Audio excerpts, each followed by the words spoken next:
Alright guys, what's up? I am here with a little bit of what I am playing around with on DN lately.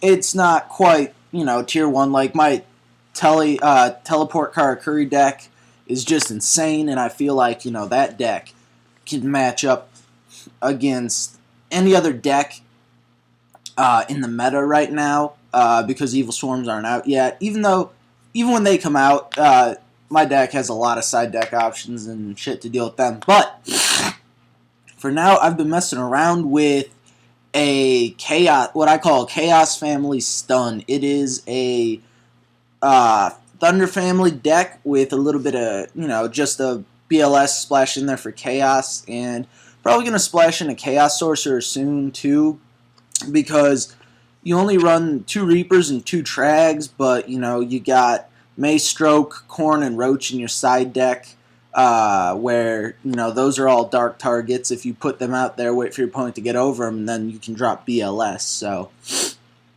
anyway, the way this deck works is that you have a lot of traps, and essentially what you're going to do is sit back on Reaper or just your traps and build up hand advantage with Card D and Seahorse until you can just go off on your opponent. So it's real nice, especially, you got Trag in there, which works right with Card D and Thunder Seahorse. So just go over the quick deck list. Card D, great because it's instant hand advantage. You got the 3 Seahorse, 3 Ma Hunter, only 2 Sis Hunter, because space is real tight in this deck, and then 3 Pa Hunter. On top of that, we got 2 Thunder Kings, because he's just a great card. Thunder Seahorse keeps you from from special summoning, but you just throw down Thunder King Ryo, and I don't need to special summon this turn. He's a good standalone anti-meta card. On top of that, you got Honest, because almost everything's light. You got 2 Vylon Prisms, because it's a tuner that will then equip itself back onto your monster for an extra 1,000 attack points, and most importantly, it's searchable by Seahorse. So let's get into some synchros. Next up is Spirit Reaper, dark target, stall card while you're building advantage. You clear out the field with Torrential Tribute, then drop him in there to poke a card out of your opponent's hand. Tragodia, because with Card D and Thunder Seahorse, you should have like 5 or more cards in your hand at all times for sure. And then BLS, because I have dark targets and he's just insane. Next up, trap lineup, Solemn, 2 Bottomless, 2 Torrential, 2 Mirror Force, 1 Starlight Road, and 2 Compulse. I like Compulse over Dimensional Prison just because in the Exceed heavy format, it's great to get rid of Exceeds and Synchros. Other than maybe Fire Fists, no one's really leaving just a normal monster on the board for too long. So it works great. It's a super aggressive trap. After that, recycling batteries just lets you recycle the, your Thunder type monsters that are in your grave. Lets you maintain hand advantage even if, your big push doesn't go off. 2 Duality for consistency, and because if you're throwing Thunder Seahorse to the grave to add 2 cards to your hand, you can't special summon anyway, so Duality lets you dig through your deck, you grab a card, then Seahorse, grab 2 more cards, and then just summon Ryo. Or just sit on Reaper, So, it's just great because in this deck you can't always be special summoning every turn. You have to take time to make advantage, so just creates consistency. After that, Dark Hole, Reborn, Avarice. I don't play Heavy Storm because I run a pretty decently high trap count, or at least what I'd consider pretty high, so yeah, I found Heavy Storm a lot of times is great, but a lot of times it was just sitting in my hand while I had 3 traps on the field, and I'm just like, well, now I have no monsters, And then 2 MST, because when I do go for my pushes, I don't want to be disrupted by back row.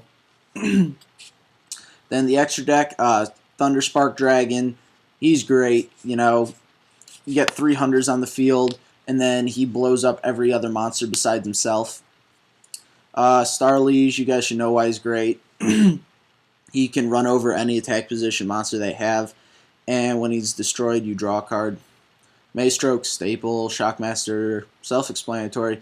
2 Stardust, 1 for the Synchro option, 1 for the Starlight Road. Scrap Dragon, because if you go 100 and then Vylon Prism, Synchro into him, pay 500 life points to attach Vylon Prism to him, and then pop Vylon Prism, pop one of their things. So you're paying 500 life points to pop something, which is just the greatest deal I've ever heard of.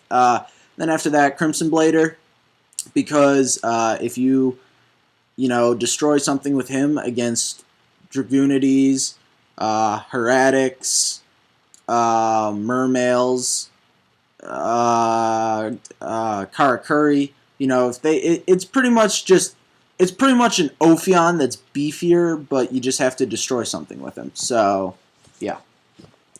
Pearl, because I chose him over Gaga Cowboy, because the only thing I really used either of them to, I mean, I understand you can burn for game with Gaga Cowboy, but it just never was, like, relevant. Like, it never came up where I wanted to do that. And Pearl allows you to get over Ophion without then having your monster drop back down to 1500 the next turn like Cowboy does. So, Black Ship Corn, probably one of my favorite Exceeds, along with Steel Swarm Roach. Yeah, those 2 are just really good. And then Constellar Omega, he's not been released yet, but Spell and Trap immunity. Utopia, he's a staple. And then Emerald, if you have a bunch of Hunters in your grave and a Seahorse in your hand, just use him to recycle the Hunters, pitch Seahorse, get those cards back. He's great. So the reason this deck works is because it plays a lot of control with the traps and stuff. So, like, first turn, if I draw, like, Card D, Seahorse, and Duality, I use Duality, dig through my deck, pitch Seahorse, add 2 Sishunders to my hand, or something, Card D it, and then sit on, like, 2 or 3 traps, torrential them, summon a Reaper, poke at their hand, or like some Sishunt. It builds up so much hand advantage. It is a little bit slow rolling of a deck, depending on how you play it. Some people have more aggressive play styles than others, but this deck can explode with the Hunters. I mean, yeah, you can easily go into Shockmaster and stuff. It just depends on how much of your hand you're willing to exhaust to get to it. But, I mean, it's a really fun deck. And, it has some great side deck options, such as D-Fissure. You just, side out batteries. And then, because D-Fissure doesn't affect Seahorse, you don't have to send it to the grave. You just have to discard it. Soul Drain, Maxi for Karakuris, Shadow Imprisoning Mirror, Overworked, Mind Crush, things like that. So it has a great side deck, and then I really like the way this deck plays. It's not quite meta. I wouldn't bring this to any serious competition, but it's really fun to use on Dueling Network and stuff, and a super easy way to, if you want to make this deck in real life and don't have a bunch of cash, you just put in Chaos Sorcerer, take out BLS and the 2 Card Ds, and now you're playing a slightly more aggressive, less hand control oriented version of the deck with 40 cards instead of 42. So, yeah. Chaos Stun family. It's pretty good. Pretty good. Check it out.